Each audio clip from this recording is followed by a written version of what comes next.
क्या चिराग पासवान आने वाले चुनाव में बिहार के मुख्यमंत्री बन सकते हैं या उनका इतना ताना बाना है वो मुख्यमंत्री बनने के लिए है? नमस्कार, मेरा नाम युवराज सिंह बादल है। आप देख रहे हैं third umpire Bihar in short tub. आप चिराग पासवान को देख रहे होंगे, अभी उनकी बिहार में गतिविधि उनका बहुत ज्यादा तीव्र और तेज हो गई है।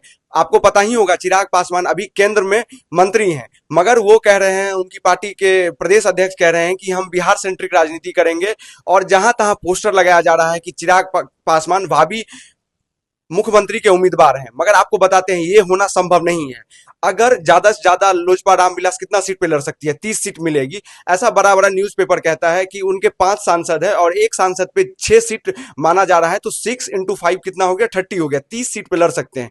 मगर चिराग पासवान ऐसा इसलिए कर रहे हैं कि प्रेशर पॉलिटिक्स करके ज्यादा से ज्यादा सीट खींचा जाए एनडीए में और अपना दबदबा कायम किया जाए। आपको पता है कि 110 सीट पे 2020 में जदयू चुनाव लड़ी थी और जदयू तो सीट देने से रही नहीं, क्योंकि अभी जो जदयू के 43 विधायक हैं वो चिराग पासवान का ही देन है। चिराग पासवान जहां जहां पे जदयू के विधायक खड़ा हुए थे 20 में, वहां वहां अपना भी कैंडिडेट दे दिया था, जहां 5,000 से लेके 30-32,000 तक वोट काटा था।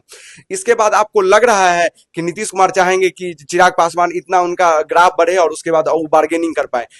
ऐसा माना जाता है या बहुत सारे विशेषज्ञ कहते हैं कि ये सब काम चुनाव से 2 या 3 महीना पहले तेज इसलिए किया जाता है कि ज्यादा से ज्यादा सीट उसमें से एक्सट्रैक्ट किया जाए।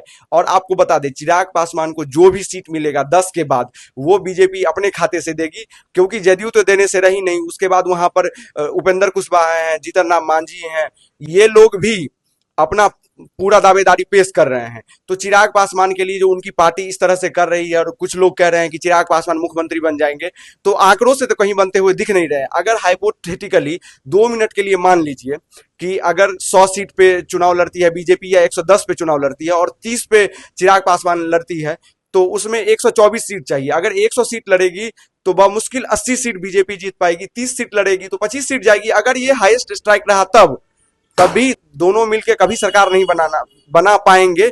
अगर आपको बिहार में सरकार बनाना है तो आपको नीतीश कुमार को लेके चलना होगा, उनका ओबीसी वोट जो है उस पे पकड़ है।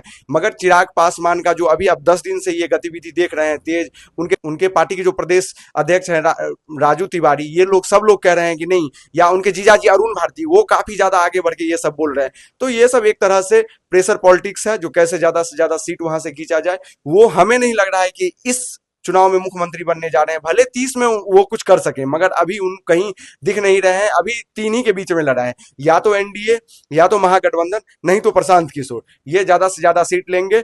और एक चर्चा और आम हो रखी है या उन्हीं लोग के तरफ से चलाया जा रहा है कि चिराग पासवान चुनाव लड़ सकते हैं, सामान्य सीट से लड़ सकते हैं। तो चिराग पासवान सामान्य सीट से लड़के वो एक मैसेज देना चाहते हैं।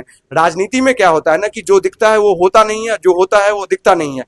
तो सामान्य सीट से लड़ने के लिए एक मैसेज देना चाहते हैं कि चिराग पासवान सिर्फ अपने जाति वर्ग, सिर्फ पासवान के नेता नहीं है, वो पूरे बिहार के नेता है। इसलिए वहां से लड़ने का कोशिश करेंगे और लगभग लगभग उनका सीट फाइनल हो चुका है जो वो कहां से लड़ सकते हैं। ऐसा माना जा रहा है कि वो नवादा से चुनाव लड़ सकते हैं, जो सामान्य सीट है। नमस्कार।